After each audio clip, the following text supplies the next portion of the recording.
Hello friends. Welcome to Study Time. Chapter 28. Economic Impact of British Rule in India.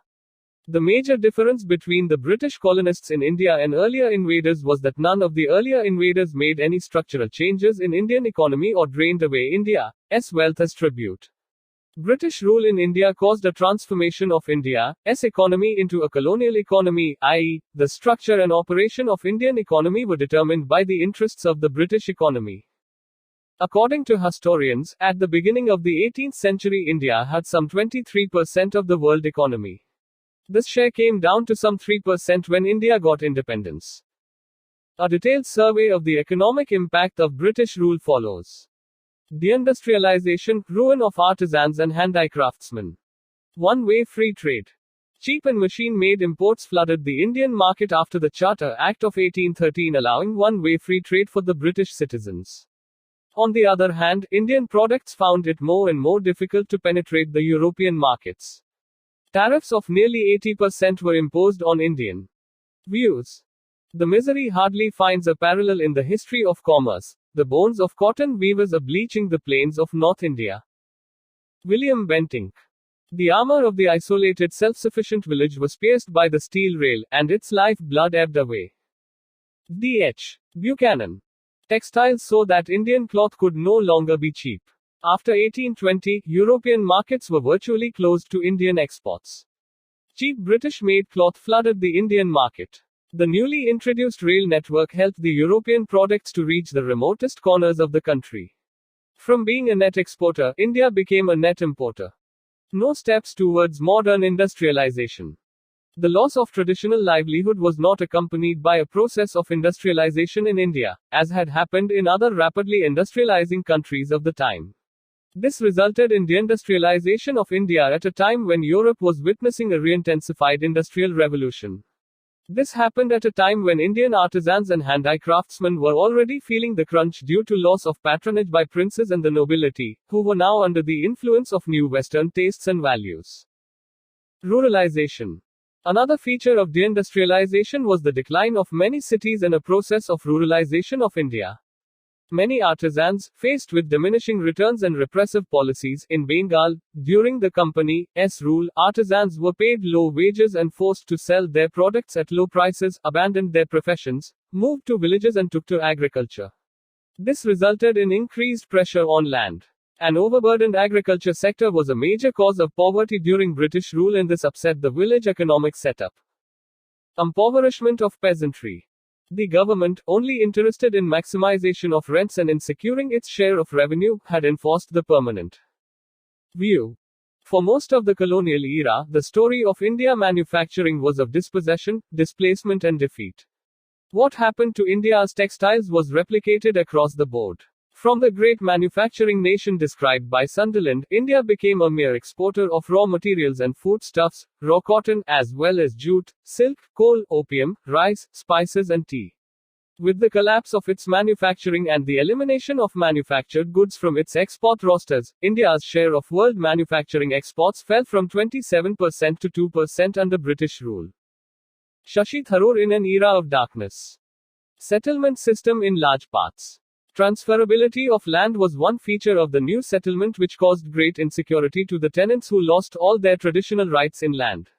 There was little spending by government on improvement of land productivity.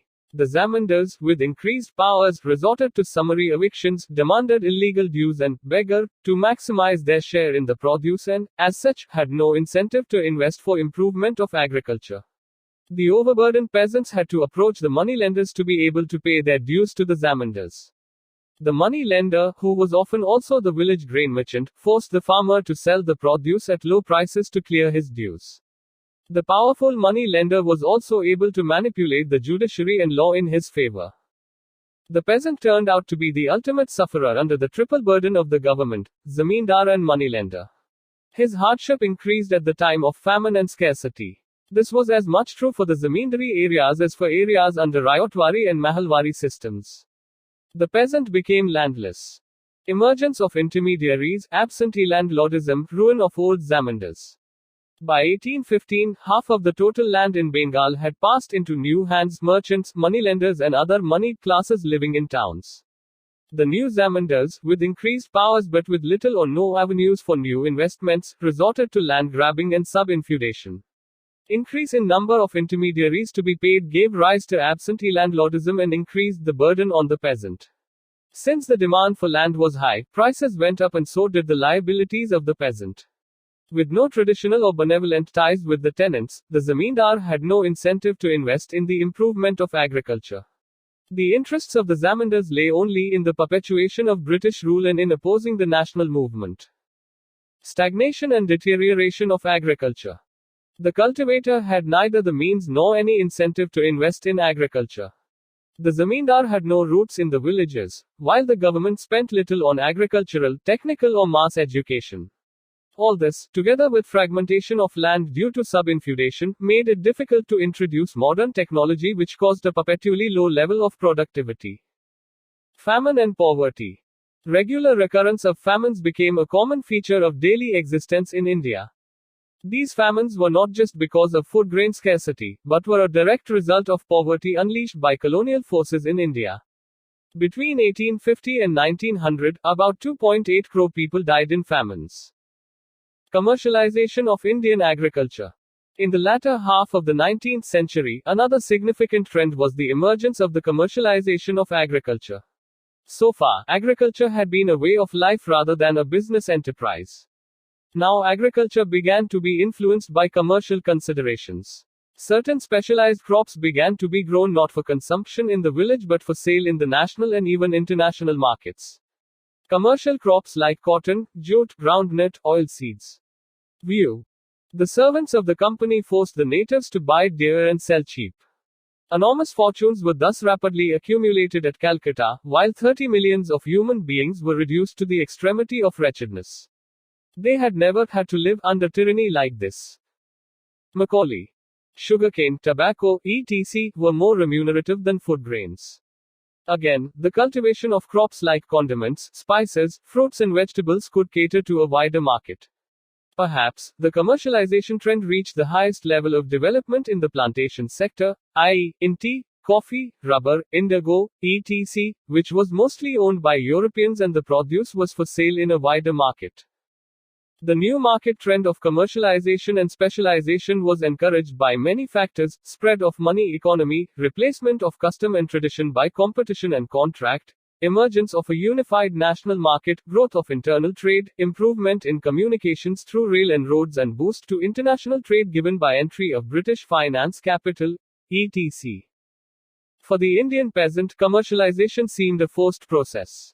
There was hardly any surplus for him to invest in commercial crops, given the subsistence level at which he lived, while commercialization linked Indian agriculture with international market trends and their fluctuations.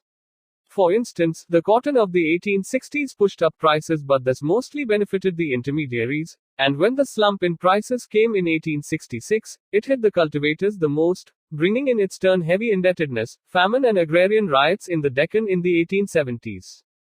Thus, the cultivator hardly emerged better from the new commercialization trend. Destruction of industry and late development of modern industry. Indian industry was steadily destroyed. The destruction of textile competition of India is a glaring example of the industrialization of India. The British stopped paying for Indian textiles in pounds, choosing instead to pay from the revenue gained from Bengal and at very low rates, thus impoverishing the peasants further.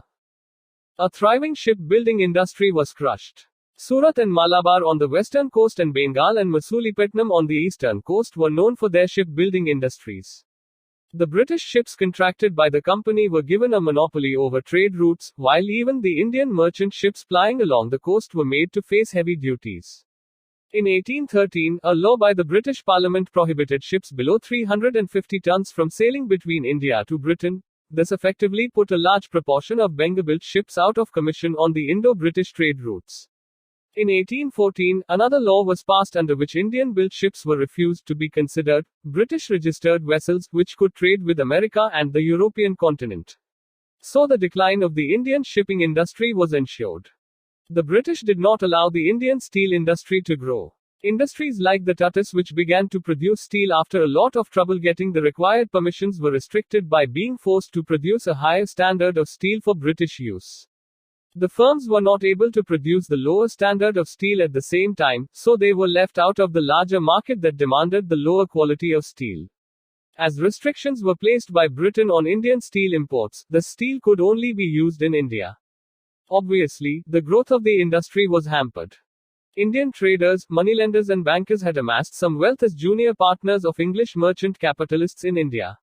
Their role fitted in the British scheme of colonial exploitation.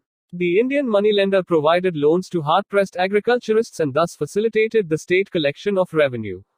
The Indian trader carried imported British products to the remotest corners and helped in the movement of Indian agricultural products for exports. The indigenous bankers helped both in the process of distribution and collection. But, the colonial situation retarded the development of a healthy and independent industrial bourgeoisie, and its development was different from other independent countries like Germany and Japan.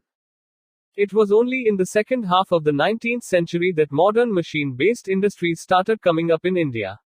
The first cotton textile mill was set up in 1853 in Bombay by Kovasji Ninabhoy, and the first jute mill came up in 1855 in Rishrut, Bengal. But most of the modern industries were foreign-owned and controlled by British managing agencies.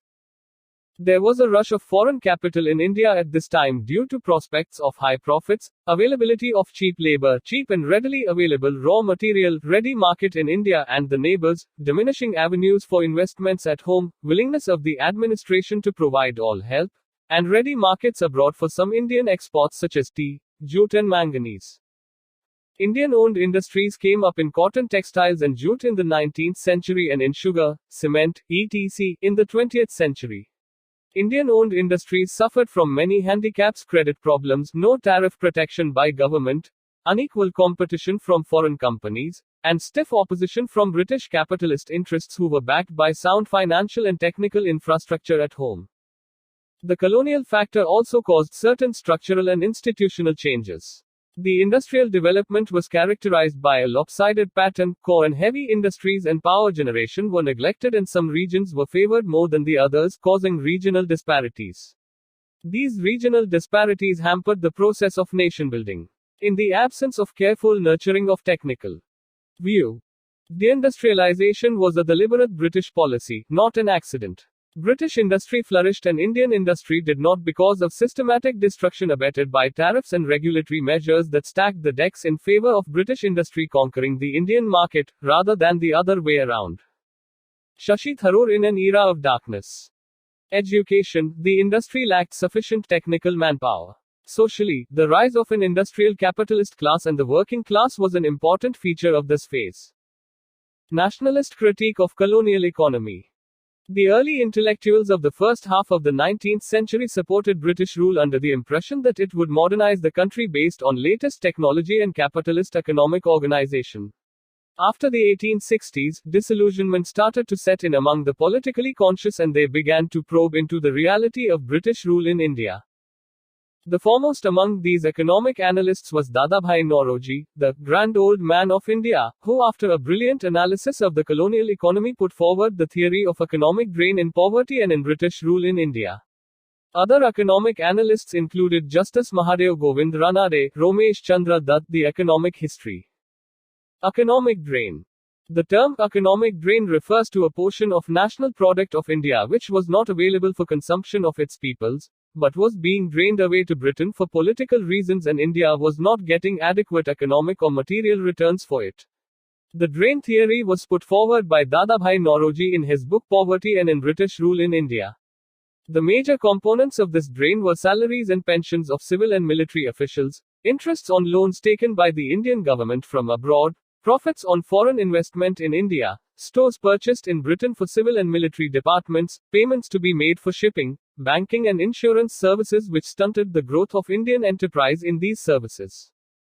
The drain of wealth checked and retarded capital formation in India, while the same portion of wealth accelerated the growth of British economy. The surplus from British economy re-entered India as finance capital, further draining India of its wealth. This had immense effect on income and employment potential within India. Of India, Gopal Krishna Gokhale, G. Subramania Iyer and Prithvish Chandra Ray. The essence of 19th century colonialism, they said, lay in the transformation of India into a supplier of foodstuffs and raw materials to the metropolis, a market for metropolitan manufacturers and a field for investment of British capital. These early nationalist analysts organized intellectual agitations and advocated a complete severance of India's economic subservience to Britain and the development of an independent economy based on modern industries.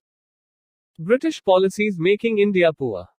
The basic assertion of these early intellectuals was that India was poor and growing poorer due to British imperialism, and since the causes of India's economic backwardness were man-made, they were explainable and removable. The problem of poverty was seen as a problem of raising productive capacity and energy of the people, or as a problem of national development, thus making poverty a national issue. This helped in rallying all sections of society around common economic issues. Also, development was equated with industrialization. This industrialization was to be based on Indian and not foreign capital because, according to the early nationalists, foreign capital replaced and suppressed instead of augmenting and encouraging Indian capital. This suppression caused economic drain, further strengthening British hold over India. The political consequences of foreign capital investments were equally harmful as they caused political subjugation and created vested interests which sought security for investors, thus perpetuating the foreign rule. Growth of trade and railways to help Britain. These analysts exposed the force of British arguments that the growth of foreign trade and railways implied development for India. They pointed out that the pattern of foreign trade was unfavorable to India. It relegated India to a position of importer of finished goods and exporter of raw materials and foodstuffs. The development of railways, they argued, was not coordinated with India's industrial needs and it ushered in a commercial rather than an industrial revolution. The net views. India Reform Tract 2 p. 3 says, it is an exhausting drain upon the resources of the country, the issue of which is replaced by no reflex. It is an extraction of the life blood from the veins of national industry which no subsequent introduction of nourishment is furnished to restore. Dadabhai Naoroji quoting from Mill's History of India, our system acts very much like a sponge, drawing up all the good things from the banks of the Ganges, and squeezing them down on the banks of the Thames. John Sullivan, President, Board of Revenue, Madras. Where foreign capital has been sunk in a country, the administration of that country becomes at once the concern of the bondholders. The Hindu, September 1889. It is not the pitiless operations of economic laws, but it is the thoughtless and pitiless action of the British policy. It is the pitiless eating of India's substance in India, and the further pitiless drain to England. In short, it is the pitiless perversion of economic laws by the sad bleeding to which India is subjected, that is destroying India. Dadabhai Naoroji. Taxes spent in the country from which they are raised are totally different in their effect from taxes raised in one country and spent in another. In the former case, the taxes collected from the population are again returned to the industrious classes. But the case is wholly different when the taxes are not spent in the country from which they are raised. They constitute an absolute loss and extinction of the whole amount withdrawn from the taxed country. The money might as well be thrown into the sea. Such is the nature of the tribute we have so long exacted from India. Sir George Wingate. Under the native despot, the people keep and enjoy what they produce, though at times they suffer some violence. Under the British Indian despot, the man is at peace, there is no violence, his substance is drained away, unseen, peaceably and subtly, he starves in peace, and peaceably perishes in peace, with law and order. Dadabhai Naoroji. Effect of the railways was to enable foreign goods to outsell indigenous products. Further, the benefits from impetus to steel, machinery and capital investment in railways accrued to the British. G.V. Joshi remarked, expenditure on railways should be seen as an Indian subsidy to British industries. One-way free trade and tariff policy. The nationalists claimed that one-way free trade was ruining Indian handicrafts industry, exposing it to premature, unequal and unfair competition, while tariff policy was guided by British capitalist interests. On the finance front, taxes were levied to overburden the poor, sparing British capitalists and the bureaucrats. They demanded reduction of land revenue, abolition of salt tax, imposition of income tax and excise duties on consumer goods consumed by the rich middle classes. The government expenditure, it was argued, was meant to serve colonial needs only, while development and welfare were ignored. Effect of economic drain. The drain theory incorporated all threads of the nationalist critique that it denuded India of its productive capital. According to nationalist estimates, the economic drain at that time was filled circle more than the total land revenue, or views. There can be no denial that there was a substantial outflow which lasted for 190 years. If these funds had been invested in India, they could have made a significant contribution to raising income levels. Angus Madison. Taxation raised by the king, says the Indian poet, is like the moisture sucked up by the sun, to be returned to the earth as fertilizing rain, but the moisture raised from the Indian soil now descends as fertilizing rain largely on other lands, not on India. R.C. The trade cannot thrive without efficient administration, while the latter is not worth attending to in the absence of profits of the former. So, always with the assent and often to the dictates of the Chamber of Commerce, the government of India is carried on, and this is the white man's burden. Sachidanand Sinha. Filled circle half the total government revenue, or filled circle 1/3 of the total savings. In today's terms, it amounted to 8% of the national product. The concept of drain, one country taking away wealth from another country, was easily grasped by a nation of peasants for whom exploitation was a matter of daily experience. Economic issue a stimulant to national unrest. The nationalist agitation on economic issues served to undermine the ideological hegemony of alien rulers over Indian minds that the foreign rule was in the interest of Indians, thus exposing the myth of its moral foundations. It was also shown clearly that India was poor because it was being ruled for British interests. This agitation was one of the stimulants for intellectual unrest and spread of national consciousness during the moderate phase of freedom struggle 1875-1905, the seed time of national movement. Till the end of the 19th century, the nationalists had been demanding some share in political power and control over the purse. During the first decade of the 20th century, they started demanding self-rule, like United Kingdom or the colonies, and prominent among such nationalists was Dadabhai Naoroji. Stages of colonialism in India. The fundamental character of British rule in India did not remain the same through its long history of nearly 2 centuries. The changing pattern of Britain's position in the world economy led to changes in the nature of British colonialism. Marxist historians, especially Rajni Palmdutt, identified 3 overlapping stages in the history of imperialist rule in India. He points out that each stage developed out of the conditions of the previous stage and the different modes of colonial exploitation overlapped. Old forms of colonial exploitation never entirely ceased but got integrated into new patterns of exploitation. These stages are, however, marked by distinct dominant features, i.e., qualitative changes from one stage to another. First stage. The period of merchant capital. Mercantilism, often described as the period of monopoly trade and direct appropriation, or the period of East India Company's domination, 1757-1813, was based on 2 basic objectives, to acquire a monopoly of trade with India, against other English or European merchants or trading companies as well as against the Indian merchants, to directly appropriate or take over governmental revenues through control over state power. During this period, no basic changes were introduced in administration, judicial system, transport and communication, methods of agricultural or industrial production, forms of business management or economic organization. Nor were any major changes made in education or intellectual field, culture or social organization. In fact, the traditional Indian civilization, religions, laws, caste system, family structure, etc., were not seen as obstacles in the colonial exploitation. The only changes made were in military organization and technology, which native rulers were also introducing in their armed forces, and in administration at the top of the structure of revenue collection so that it could become more efficient and smooth. In this phase there was large-scale drain of wealth from India which constituted 2 to 3% of Britain's national income at the time. It was this wealth that played an important role in financing Britain's industrial revolution. In this stage there was no large-scale import of British manufactures into India, rather the reverse occurred. There was an increase in export of Indian textiles, etc. The weavers were, however, ruined at this stage by the company's monopoly and exploitation. They were forced to produce for the company under an economic compulsions. Second stage. Owing to its mode of exploitation being trade, this stage is also termed as colonialism of free trade. It started with the Charter Act of 1813 and continued till 1860s. Soon after the East India Company became the ruler over most parts of India, there was a debate in Britain as to whose interests the newly acquired colony would serve.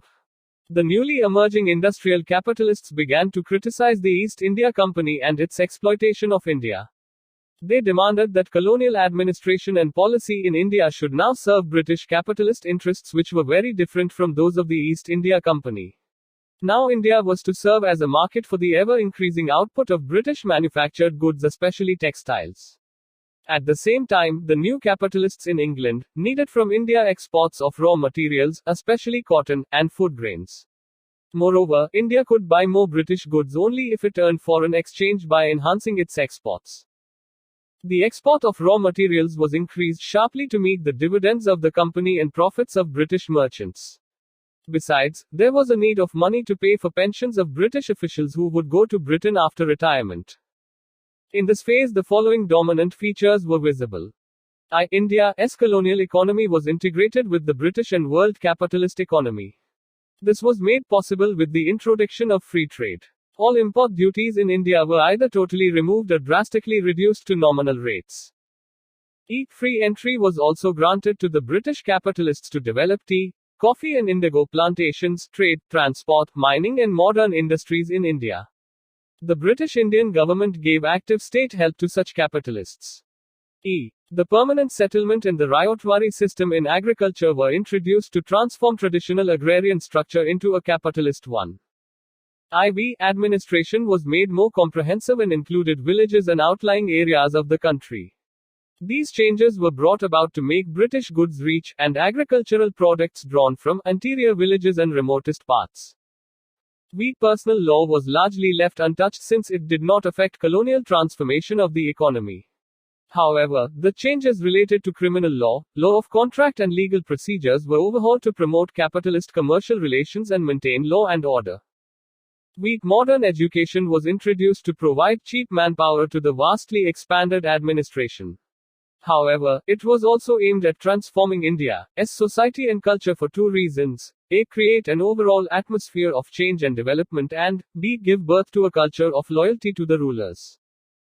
The taxation and the burden on peasant rose sharply due to economic transformation and costly administration, civil as well as military.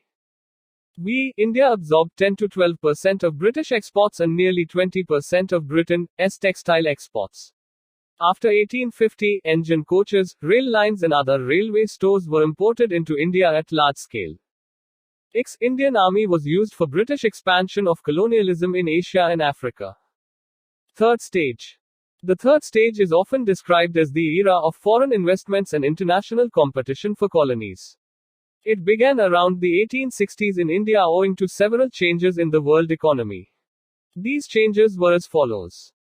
Britain's industrial supremacy was challenged by several countries of Europe, the United States and Japan.